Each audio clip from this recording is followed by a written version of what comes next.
सबसे पहले आपको बड़ी खबर बताते हैं। यूपी के सीएम योगी आदित्यनाथ की आज 6 जनसभाएं होनी है।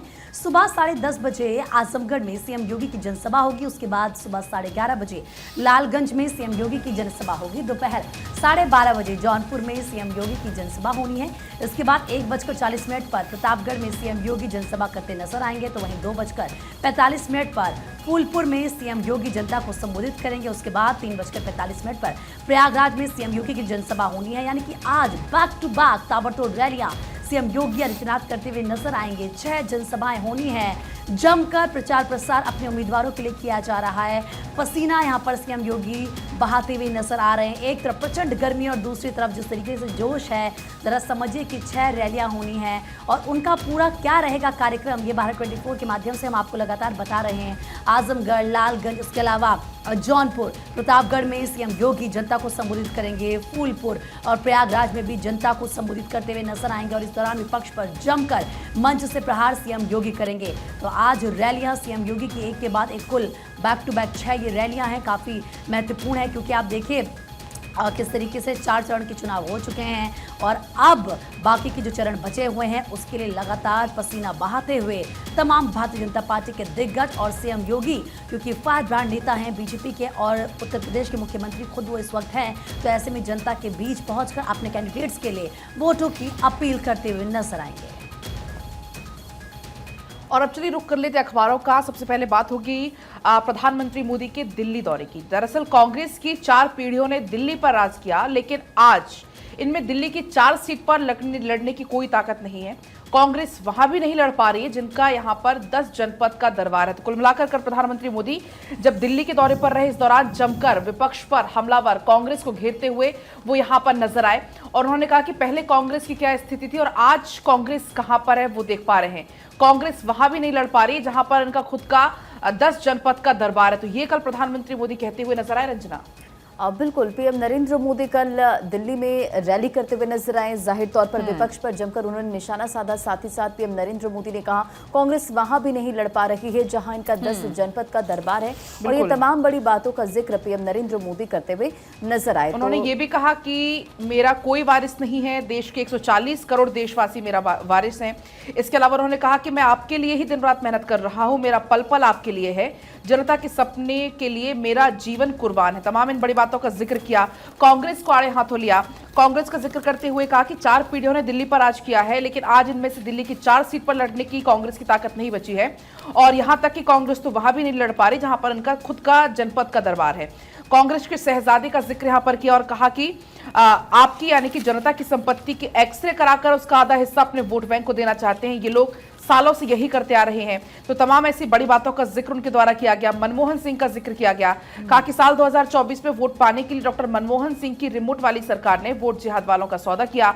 वोट के बदले दिल्ली के लोगों की संपत्ति का सौदा हुआ। 123 संपत्ति रातों रात वक्फ बोर्ड को सौंप दी गई। तो इन तमाम बड़ी बातों का जिक्र प्रधानमंत्री मोदी ने कहा। उन्होंने कहा कि 50-60 साल पहले मैं अपना छोड़कर निकला था, घर छोड़कर निकला था, तब मुझे नहीं पता था कि एक दिन लाल किले पर तिरंगा फहराऊंगा, 140 करोड़ भारतीय मेरा परिवार बन जाएंगे। तो इन तमाम बड़ी बातों का जिक्र कल प्रधानमंत्री मोदी ने दिल्ली में किया। अखबारों में भी इसका जिक्र है और दिल्ली में रैली में पीएम नरेंद्र मोदी ने कहा कि आजादी के बाद देश के जवान नेशनल वॉर मेमोरियल की मांग करते रहे। मोदी आया तब बना नेशनल वॉर मेमोरियल और तब तक मोदी नहीं आया, देश की सरकारों को देश के वीर जवानों के सम्मान में वार मेमोरियल बनाने का महत्व समझ नहीं आया। देश में लोगों की रक्षा करते करते करीब 35,000 पुलिस जवान शहीद हो गए। पुलिस मेमोरियल के लिए देश के पुलिस जवानों को 70 साल का इंतजार करना पड़ा। तो ये तमाम बड़ी बातें पीएम नरेंद्र मोदी ने कहा है। साथ ही साथ पीएम नरेंद्र मोदी ने यह भी कहा इंडी गठबंधन के नेता घुसपैठियों पर आंसू बहाते हैं, लेकिन वे SC/ST आरक्षण को धर्म के आधार पर फिर से बांटना चाहते हैं और इंडी गठबंधन धर्म के आधार पर सरकारी टेंडर बांटना चाहता है। साथ ही साथ पीएम नरेंद्र मोदी ने अर्थव्यवस्था का भी जिक्र किया। साल 2024 का ये चुनाव भारत को टॉप 3 अर्थव्यवस्था में लाने के लिए है और तमाम ये बड़ी बातें जिक्र पीएम नरेंद्र मोदी ने जब दिल्ली में वो रैली कर रहे थे तो करते नजर आए। विपक्ष पर जमकर निशाना भी साधा। साक्षी, और देखिए प्राइम मिनिस्टर नरेंद्र मोदी दिल्ली में मौजूद रहे। दिल्ली में चुनाव होने वाले हैं, ऐसे में 25 तारीख को दिल्ली की 7 सीटों पर वोटिंग होनी है, जिसको लेकर ये दौरा कई मायनों में खास हो जाता है। उन्होंने कहा कि 50 से 60 साल पहले मैं अपना घर छोड़कर निकला था, पीएम ने कहा। उन्होंने साथ में ये भी कहा कि तब मुझे भी पता नहीं था कि एक दिन लाल किले पर तिरंगा फहराऊंगा। तब मुझे पता नहीं था कि 140 करोड़ भारतीय मेरा परिवार बन जाएंगे। ना अपने लिए मैं जिया हूं, ना ही अपने लिए मैं जन्मा हूं। मैं आपके लिए और आपके बच्चों के लिए, उज्जवल भविष्य के लिए जी जान से काम कर रहा हूं। ये पीएम के द्वारा कहा गया। और क्या कुछ कहा, खास आपको सुनवाते हैं। 60 साल पहले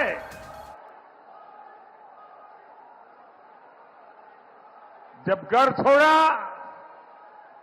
सब कुछ छोड़ चुका था, सब कुछ छूट गया था, लेकिन तब मुझे पता नहीं था कि एक दिन 140 करोड़ भारतीय ही मेरा परिवार बन जाएंगे।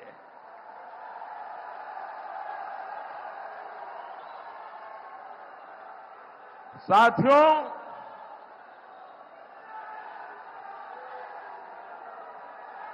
न अपने लिए मैं जिया हूं, न अपने लिए मैं जन्मा हूं। मैं आपके लिए और आपके बच्चों के उज्जवल भविष्य के लिए जी जान से खप रहा हूं।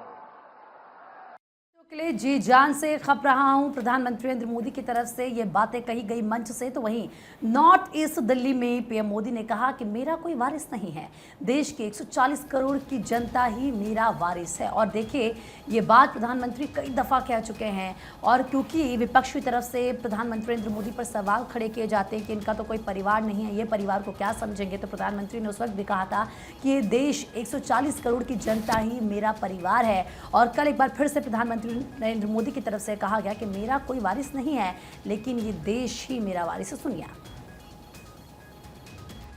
भारत अभी से 2036 ओलंपिक भारत में लाने के लिए योजना करके काम कर रहा है। आप देखिएगा, कुछ ही साल में भारत में पहला ओलंपिक भी हम होता हुआ देखेंगे दोस्त। और उसमें तिरंगे की धूम होगी। उसमें हम हरियाणा और सोनीपत के युवाओं को देश के लिए सोना लाते देखेंगे। साथियों, आप लोग मुझे जानते हैं, मैंने सालों तक हरियाणा की रोटी खाई है। यहां की माताओं बहनों का मुझ पर कर्ज है। ये कर्ज मोदी अपनी मेहनत से लौटाएगा। और इसलिए हरियाणा का विकास ये मोदी का सपना नहीं, मोदी का संकल्प है। तो आपने सुना दिल्ली में प्रधानमंत्री मोदी ने क्या कुछ कहा। इसी बीच हरियाणा के सोनीपत प्रधानमंत्री मोदी पहुंचे, वहां पर जनसभा को संबोधित किया और कहा कि अभी से 2036 ओलंपिक भारत लाने का काम कर रहा है। पहला ओलंपिक होगा, उसमें हरियाणा और सोनीपत के युवा जीतेंगे। उसमें हम हरियाणा और सोनीपत के युवाओं को सोना लाते देखेंगे। तमाम इन बड़ी बातों का जिक्र किया। कुछ ही साल में भारत में पहला ओलंपिक भी होते हम देखेंगे। कुछ ही साल में भारत में पहला ओलंपिक होगा, ये उनकी तरफ से कहा गया। हरियाणा की युवाओं को, सोनीपत के युवाओं को साधने का काम प्रधानमंत्री मोदी यहां पर करते हुए नजर आ, और कहा कि हम देखेंगे कि कुछ ही समय में जो हरियाणा के जो युवा है, सोनीपत के जो युवा है, वो देश के लिए सोना ला रहे हैं। और देखिए, सोनीपत रैली में पीएम नरेंद्र मोदी का संबोधन था। भारी संख्या में लोगों की भीड़ यहां पर उमड़ी थी और इनके एक नेता कह रहे हैं, जो हमने जम्मू कश्मीर से धारा 370 हटाई उसे फिर से लाएंगे। ये पीएम नरेंद्र मोदी जब जनता को संबोधित कर रहे थे तो इन्होंने कहा, साथ ही कहा कि यानी फिर से आतंकवाद को खुली छूट, फिर से कश्मीर में खून खराबा, यानी विपक्ष पर निशाना उन्होंने साधा। मैं कांग्रेस वालों को कहना चाहता हूं कि अब जम्मू कश्मीर में लहराएगा केवल हमारा तिरंगा। और इन तमाम बड़ी बातों का जिक्र पीएम नरेंद्र मोदी ने किया। तो देखिए, अब अगले चरण में हरियाणा में भी चुनाव होने वाले हैं और ऐसे में बीजेपी के तमाम दिग्गजों का फोकस अब हरियाणा में भी। कल पीएम नरेंद्र मोदी वहां पर पहुंचे थे, 3 जगहों पर जनसभा को संबोधित करते हुए नजर आए और तमाम बड़ी बातों का जिक्र करने के साथ साथ विपक्ष पर भी उन्होंने जमकर निशाना साधा। साक्षी। बिल्कुल। और इस बीच अंबाला में जनसभा को संबोधित करते हुए प्रधानमंत्री नरेंद्र मोदी ने कई सारी अहम बातों का जिक्र किया। मोदी ने कहा कि कांग्रेस को सिर्फ वोट से मतलब है। ये दिल्ली और हरियाणा में हाथ में झाड़ू लेकर घूम रहे हैं और पंजाब में कह रहे हैं कि झाड़ू वाला चोर है। उन्होंने कहा कि इन्होंने हरियाणा वालों को समझ क्या रखा है, ये सवाल भी यहां पर खड़ा किया।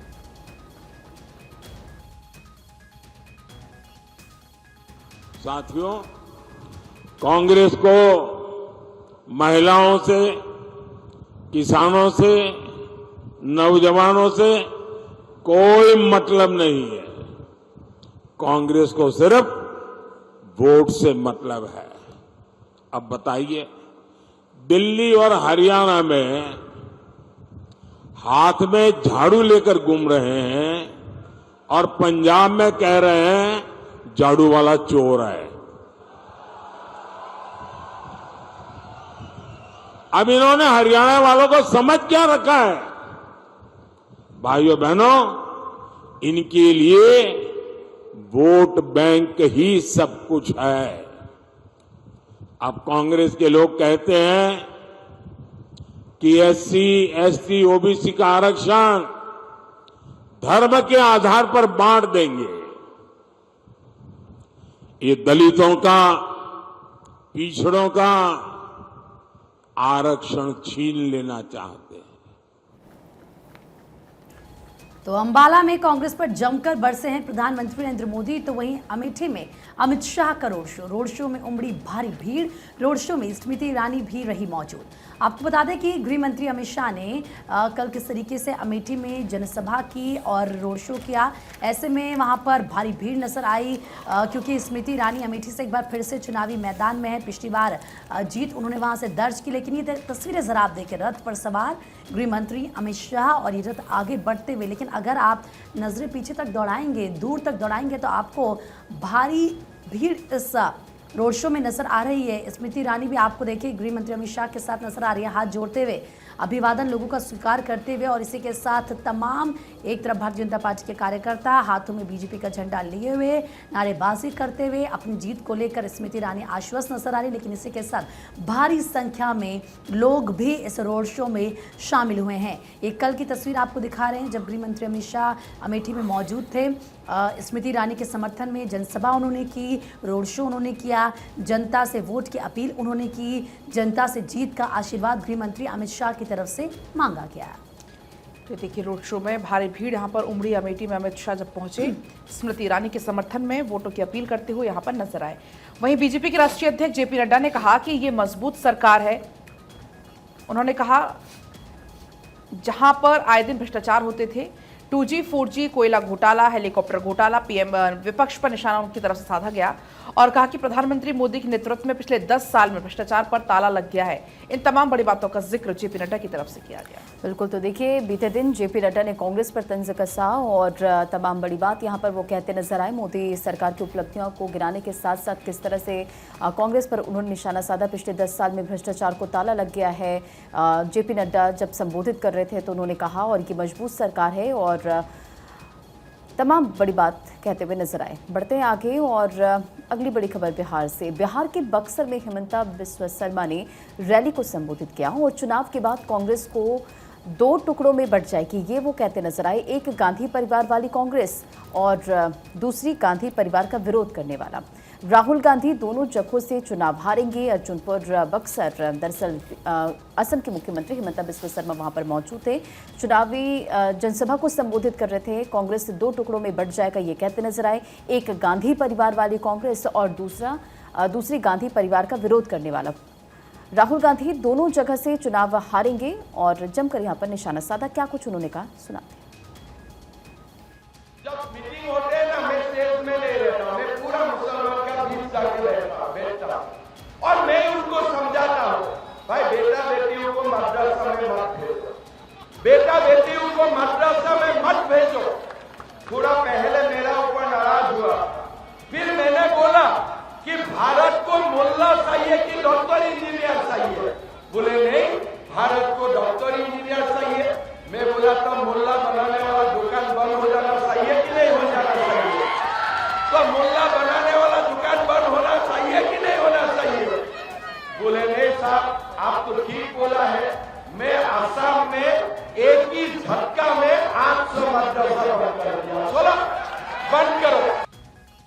आगे बढ़ते हुए बात महाराष्ट्र से आ रही खबर की। महाराष्ट्र में सीएम योगी आदित्यनाथ ने चुनाव प्रचार किया। इस बीच पूरे देश के अंदर जो माहौल है वही महाराष्ट्र में देखने को मिल रहा है। चारों ओर एक ही नारा गूंज रहा है। एक बार फिर से मोदी सरकार, इस बात का जिक्र महाराष्ट्र के दौरे के दौरान योगी आदित्यनाथ करते हुए नजर आए। उन्होंने कहा कि हमारे नारे से कांग्रेस समेत पूरे विपक्षी दल घबरा जाते हैं। मुंबई महाराष्ट्र में योगी आदित्यनाथ मौजूद रहे। इस बीच यूपी के सीएम है वो पूरे देश के अंदर जो माहौल है, उन्होंने कहा कि वही उत्साह जो यूपी, उत्तराखंड और बंगाल और साथ साथ ओडिशा, हिमाचल प्रदेश, असम, कर्नाटक में है, वही उत्साह मुझे महाराष्ट्र में देखने को मिल रहा है। योगी आदित्यनाथ ने कहा कि चारों ओर एक ही नारा गूंज रहा है कि एक बार फिर से मोदी सरकार और अब की बार 400 पार। जब हम ये नारा लगाते हैं तो कांग्रेस समेत सभी दलों की नीचे की जमीन खिसक जाती है और वो घबरा जाते हैं। और इस तरीके से अपनी तमाम उपलब्धियां गिनाते हुए योगी आदित्यनाथ नजर आए। इससे पहले प्रधानमंत्री नरेंद्र मोदी भी महाराष्ट्र में नजर आए थे, जो कि तमाम यही बातें करते हुए नजर आए थे। तो बिल्कुल देखिए किस तरीके से सीएम योगी की तरफ से विपक्ष पर जमकर हमला तो किया गया, लेकिन साथ ही उन्होंने ये भी संदेश दिया कि जो माहौल पूरे देश में है वही माहौल इस वक्त महाराष्ट्र में भी नजर आ रहा है। तो देखिए महाराष्ट्र के धुले में सीएम योगी की रैली, और ऐसे में 2014 से पहले सीमाएं असुरक्षित थी, ये उन्होंने कहा। गरीब भूख से मरता था, किसान आत्महत्या करता था, नौजवान पलायन करता था, त्योहार से पहले दंगे हो जाते थे, और आज दुनिया में हमारा सम्मान बढ़ा है। आतंकवाद और नक्सलवाद पर नकेल कसी गई है। धुले में ये तमाम बातें सीएम योगी की तरफ से कही गई जब वो जनसभा को संबोधित कर रहे थे। उन्होंने कहा कि 2014 से पहले दुनिया में भारत के प्रति सम्मान का भाव समाप्त हो रहा था, सीमाएं असुरक्षित थी। मैं तब भी सांसद था और संसद में जब हम इस मुद्दे को उठाते थे तो कांग्रेस की सरकार कहती थी कि आतंकवादी सीमा पार के हैं, हम क्या करें। गरीब भूख से मरता है, किसान आत्महत्या करता था, नौजवान पलायन करता था, हर हिंदू पर्व और त्योहार से पहले दंगे हो जाते थे। आज दुनिया में हमारा सम्मान बढ़ा है। आतंकवाद और नक्सलवाद पर नकेल कसी गई है। जो लोग पाकिस्तान के समर्थन में बात करते हैं ना, उन्हें पाकिस्तान ही भेज देना चाहिए। भारत पिछले 4 वर्षों से 140 करोड़ लोगों को मुफ्त राशन दे रहा है और पाकिस्तान में लोग भूखे मर रहे हैं। लोग 1 किलो गेहूं और आटे के लिए लड़ रहे हैं। तो पाकिस्तान की इस वक्त क्या स्थिति है और हिंदुस्तान किस तरीके से तेज़ी के साथ आगे बढ़ रहा है, विकास हो रहा है, अर्थव्यवस्था बेहतर हो रही है। टॉप 5 में अभी हम हैं और लगातार प्रधानमंत्री कहते हैं कि टॉप 3 में हम आने वाले समय में होंगे। तो हर एक बात का जिक्र सीएम योगी ने किया और ये कहा कि पहले की सरकारों में जो सीमाएं थी वो असुरक्षित थी, और वो ये कहते थे कि आतंकवाद तो सीमा पार से आ रहा है, इसमें हम क्या करें। लेकिन हमारी नीति और नीयत ने जो संदेश दिया था कि हम आतंकवाद को बर्दाश्त नहीं करेंगे, उसका आज असर घाटी में नजर आता है। तो धुले में क्या कुछ बड़ी बातें कही वो आपने सुनी, लेकिन इसी बीच महाराष्ट्र के पालघर भी सीएम योगी पहुंचे और वहां पर भी जमकर हुंकार भरते हुए नजर आए। उन्होंने कहा कि विपक्ष ने देश को खोखला किया है, हम देश को मजबूत कर रहे हैं, तीसरे टर्म में पीओके हमारा होगा। तो इन तमाम बड़ी बातों का जिक्र सीएम योगी की तरफ से किया गया। कल महाराष्ट्र के दौरे पर वो रहे और उन्होंने इस बात का भी वहां जिक्र किया कि जो माहौल इस वक्त तमाम राज्यों में है, चाहे बिहार झारखंड की बात कर लें, असम की बात कर लें या उत्तर प्रदेश की बात कर लें, कुछ वही माहौल महाराष्ट्र में देखने को मिल रहा है। और यहाँ पर वो कहते हुए नजर आए कि तीसरा टर्म भी हमारा होगा और तीसरे टर्म में पीओके हमारा होगा। विपक्ष ने देश को खोखला किया था, लेकिन आज देश विकास कर रहा है और हम देश को मजबूत कर रहे हैं। बढ़ते हैं आगे और अश्विनी वैष्णव ने रोड शो किया। जुएल ओराम के समर्थन में रोड शो करते नजर आए। ओडिशा के सुंदरगढ़ में रोड शो किया और राजगंगपुर पहुंचे थे। और इस बीच केंद्रीय मंत्री अश्विनी वैष्णव ने भाजपा के सुंदरगढ़ लोकसभा सीट से उम्मीदवार जुएल ओराम के समर्थन में रोड शो किया। तस्वीर आपके स्क्रीन पर, भारी संख्या में लोगों की भीड़ यहां पर इकट्ठा नजर आई और देखिए किस तरह से जनता से हाथ जोड़कर आशीर्वाद मांगते हुए नजर आए और बीजेपी प्रत्याशी के पक्ष में वोट की अपील करते हुए नजर आए। तो देखिए बैक टू बैक ओडिशा में लगातार बीजेपी के तमाम दिग्गज पहुंच रही, क्योंकि नेक्स्ट फेज में ओडिशा में भी इलेक्शन होने हैं और जो बीजेपी है पूरी तरह से वहां पर फोकस नजर आ रही है। भुवनेश्वर से खबर। भुवनेश्वर में धर्मेंद्र प्रधान ने कहा कि ओडिशा में परिवर्तन की लहर जोर पकड़ चुकी है। जनता ने राज्य में बड़े बदलाव का मन बना लिया है। जो लोग 25 साल तक सत्ता में रहे, उनकी विफलता के कारण उन्होंने ओडिशा के लोगों को निराश किया। उन्होंने कहा कि मुद्दा ओडिशा का विकास और स्वाभिमान है। धर्मेंद्र प्रधान आगे कहते हैं कि ओडिशा की जनता उसी के अनुरूप वोट करने जा रही है। तो एक तरीके से अपने पक्ष में यहाँ पर जनता को तमाम बातें बताते हुए वो नजर आए, क्योंकि प्रत्याशी हैं वो, ऐसे में उपलब्धियां भी गिनवाई गई और बदलाव की इच्छा उनके द्वारा जाहिर की गई। बिल्कुल। और देखिए काफ़ी ज़्यादा आप अगर देखेंगे इस चुनाव में एक्टिव आपको वो नज़र भी आएंगे। धर्मेंद्र प्रधान की तरफ से तमाम स्टेटमेंट्स भी दिए जा रहे हैं। आगे बढ़ते हैं। अब बात देखिए, क्योंकि आरोप प्रत्यारोप का दौर लगातार जारी है, ऐसे में केजरीवाल के स्टेटमेंट पर बिहार के डेप्यूटी सीएम सम्राट चौधरी का स्टेटमेंट सामने आया। नटवर लाल की भूमिका में देश में कोई नेता है तो वो है अरविंद केजरीवाल, जिसने पहले अन्ना हजारे को ठगा और फिर दिल्ली की जनता को ठगा। आज सबसे बड़े लुटेरे अरविंद केजरीवाल हैं, ये उन्होंने कहा। और साथ ही साथ उन्होंने पूरे सिस्टम को बदल दिया है। मुझे लगता है कि उन्होंने लालू प्रसाद यादव से ट्रेनिंग ली है। केजरीवाल कहीं लालू प्रसाद यादव से तो भ्रष्टाचार नहीं सीख लिए हैं। तंज कसते हुए अरविंद केजरीवाल पर ये उनकी तरफ से सम्राट चौधरी की तरफ से वार किया गया और उन्होंने कहा कि सिस्टम ही अरविंद केजरीवाल ने बदल दिया। पहले अन्ना हजारे के साथ छल उन्होंने किया, क्योंकि वहीं से पूरा मूवमेंट शुरू हुआ था, और उसके बाद अब जो दिल्ली की जनता है उनको लूटने का काम अरविंद केजरीवाल की तरफ से किया गया। तो एक तरफ जहां जमकर बयानबाजी हो रही है, दूसरी तरफ चुनाव प्रचार भी जोर पकड़ रहा है। दिल्ली में सीएम केजरीवाल ने रोड शो किया। महाबल मिश्रा के समर्थन में वो रोड शो करते हुए नजर आए। नजफगढ़ में रोड शो उनके द्वारा किया गया। दरअसल दिल्ली के मुख्यमंत्री अरविंद केजरीवाल ने पश्चिम दिल्ली लोकसभा सीट से आम आदमी पार्टी उम्मीदवार महाबल मिश्रा के समर्थन में नजफगढ़ में रोड शो किया। उस दौरान की तस्वीर आपकी टीवी स्क्रीन पर है। हालांकि इस दौरान जो दिल्ली की सियासत है वो स्वाति मालीवाल के मुद्दे पर जमकर गरमाई हुई है।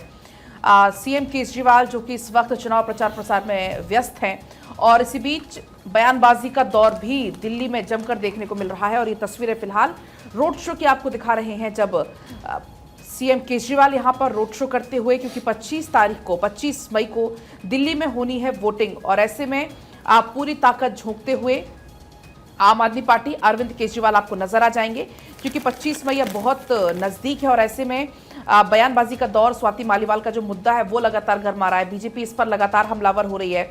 महिला सुरक्षा का मामला सामने आ रहा है। जैसे तमाम मुद्दों को लेकर बीजेपी जरूर हमलावर है, लेकिन दूसरी तरफ जमकर चुनाव प्रचार प्रसार में लगे हुए हैं सीएम केजरीवाल।